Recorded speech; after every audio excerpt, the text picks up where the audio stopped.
Was keeping the women and children in a Syrian refugee camp both a cruel and unusual punishment and something Australia should be ashamed of? Or was bringing them home again making us unsafe? Kamila, let me come to you first on this one. Australia's not the only country trying to deal with this difficult situation. What do you think? Look, it's a complicated situation, and partly it's complicated by the fact that it's hard to know what people were doing when they were there. You cannot assume that everyone who went was involved in something horrific. And you can't assume that everyone who, certainly you know everyone who went was not.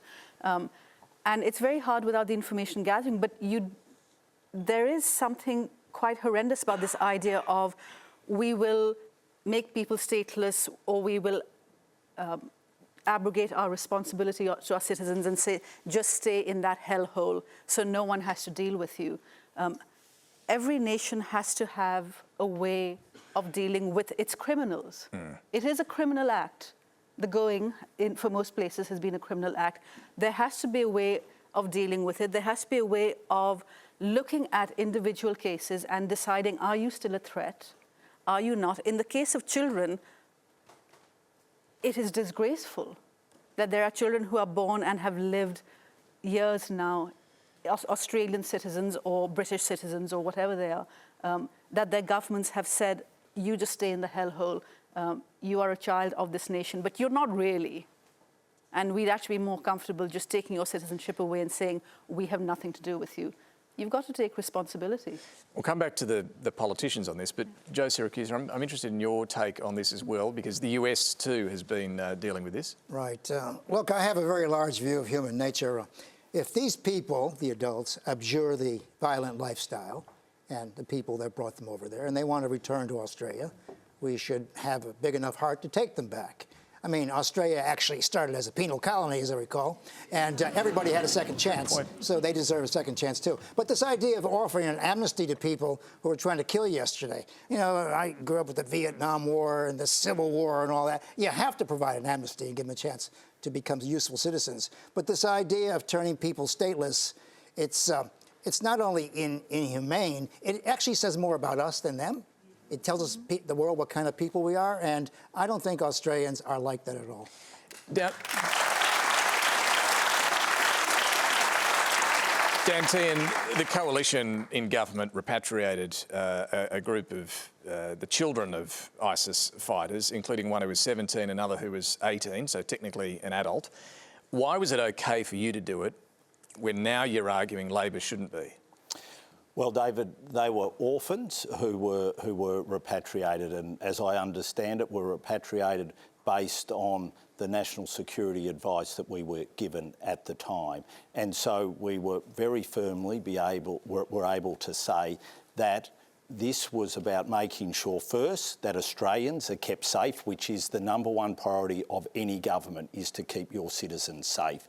And then obviously there was the assessments that was made and the guidance that was given that fundamental. Well, the Albanese government says it's following security advice as well. So what we are not seeing from the current government is any sort of transparency around what they're doing and the decisions that they're making. Like what? What transparency did you provide that they're not? Well, so the transparency that they haven't provided, and I wasn't the relevant minister at the time that you didn't raise a concern then, no, but no one raised any of these. So what transparency do you want now that was provided earlier?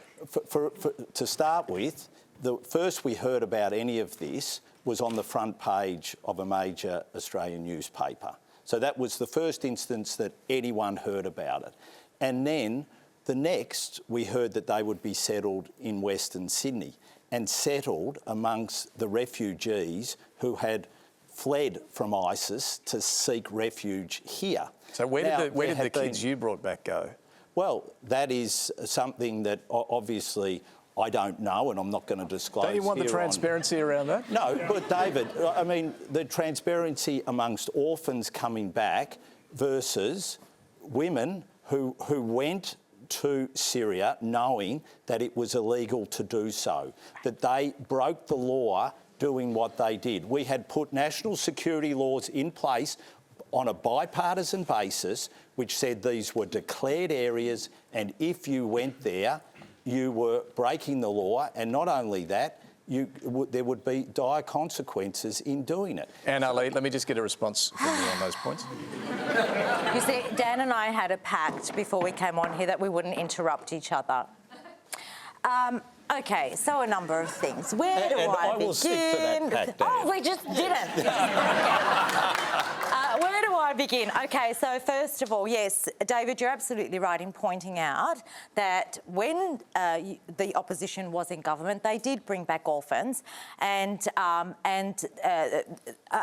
group of young people. And as you rightly mentioned, David, some of them were adults, and there was no transparency around that. And if you want evidence of the fact that there's no transparency around that, the person who was in government at the time can't even tell you where they've been settled back here in Australia. So lack of transparency. Secondly, I find it incredibly disappointing because we have always had a bipartisan approach to national security.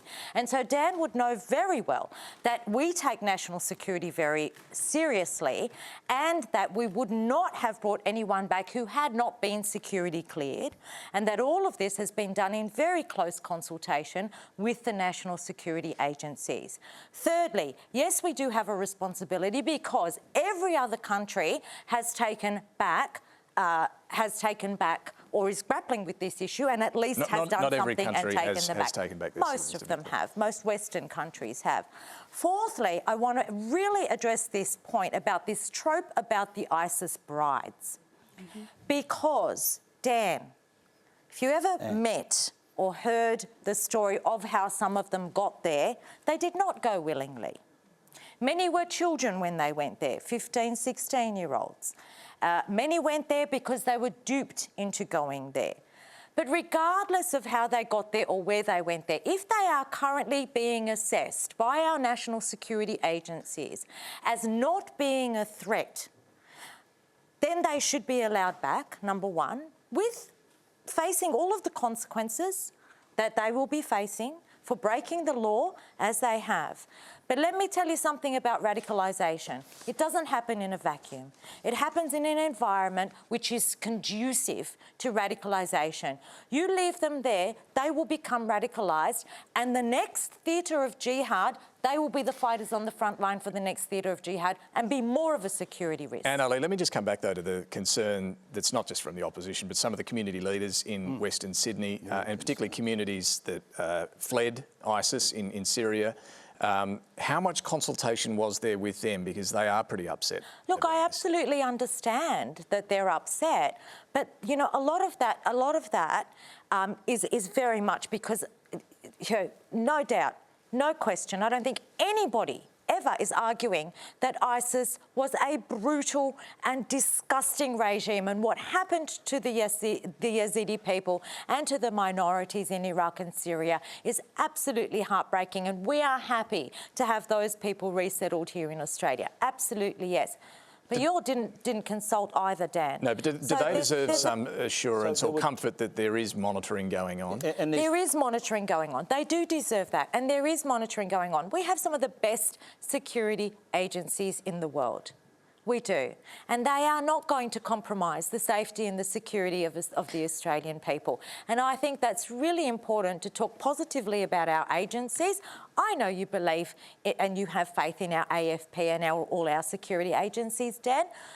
To talk positively about those security agencies, to let people know that their safety is first and foremost on the minds of our government and of our security agencies, and that they have been assessed. The risk has been assessed, they will be monitored, that risk will continually be assessed, and that Australians will be kept safe as a priority for whoever is in government. So Di Lee, the local Member of Parliament, has written to the Home Affairs Minister on behalf of 20 community organisations in Western Sydney, asking a series of questions and wanting to meet with her surely that if the minister did that, that would be a good thing, because those 20 community groups who represent the Yazidis, the Assyrians, have real concerns. And they deserve to be for their hearts to be at rest. I agree with that, Dan. So why isn't that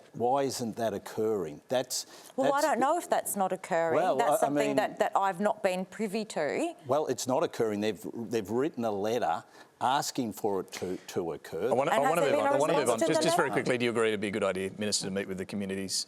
Oh, I think it would be a good idea because I do think that they need. But at the same time, let's not add to their fear. Okay. You know, let's not add to their fear. Let's keep just reassuring all Australians that we have their safety and security in our sights, no matter which government, no matter who is in government. Okay.